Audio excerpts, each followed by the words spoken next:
তোমাদের সঙ্গে 7 দিন তোমাদের দিয়ে একটা এরকম ওই নাচ গান করাবো, করে একটা নাটক তৈরি করতে হবে। কে কাজ করবে, কে কে অ্যাক্টিং করবে? আচ্ছা, এবার খাটাখাটনি করবে কে? তোমার খাটাখাটনি করতে রাজি?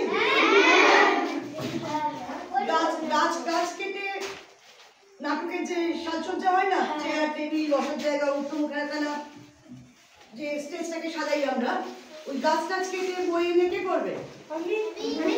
সবাই করবি? আচ্ছা, কে কে গান গাইতে পারিস?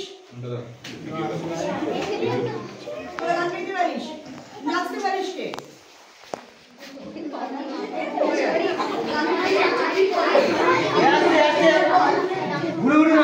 এইবার দুজন আসবে, একটু একটা ছেলে একটা মেয়ে আয়,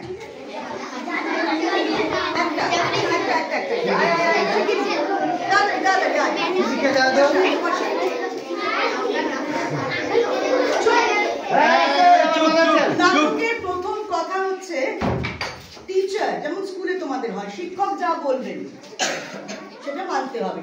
আমি এখানে এখন তোমাদের শেখাচ্ছি, এই দাদা শিখিয়েছে, ওই দাদা শিখিয়েছে, আমি বলছি চুপ। চুপ মানে কথা না, কোনো কথা না। প্রথম কথা নাটকের কথা শুনে চলা, যে শেখাচ্ছে তার কাছে। কেমন? প্রশ্ন থাকলে করবে, বাকি সময় চুপ, সাইলেন্স। শুরু করি। আচ্ছা, কাঁদতে পারিস? কেঁদে দেখা। চুপ, নো হাসি, ও কাঁদবে। আরে আর দেখি দেখি, এদিকে ভালো করে, ওদের বন্ধুদের দেখে কাঁদো। তুই আয়, তুই কেঁদে যা, তুই হাস, ওদিকে বন্ধুদের দেখা, জোরে জোরে জোরে জোরে।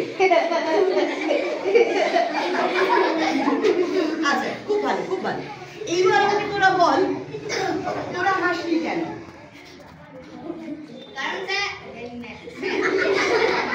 হাসলি কেন বল?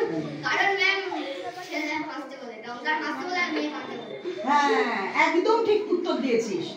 আমরা যখন নাটক করি, আমরা নানা রকমের হাসি, কান্না, ভালোবাসা, স্নেহ, মা বাবার শাসন, স্কুলের ব্যাপার স্যাপার, তোদের বন্ধুত্বের মধ্যে ঝগড়াঝাটি, মারামারি সব নিয়ে তো নাটক করি।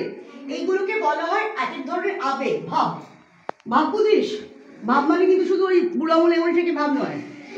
ভাব মানে আমাদের মনে, তোর মনে যখন যে অবস্থা হচ্ছে, তোদের মনে এক এক সময় রাগ হয়, এক এক সময় দুঃখ হয়, এক এক সময় মনে হয় মেরেই ফেলি, মনে হয় তো কোনো কোনো সময় না না মেরে কি করবো, ক্ষমা করে দিই যা, মনে হয়। এই যে এক এক রকম অবস্থা না মনের, এটাকে ভালো বাংলায় বলে ভাব বা আবেগ। আবেগ জানিস কাকে বলে? শিখলি কি শিখলি বল, আবেগ কাকে বলে? ভাব কাকে বলে?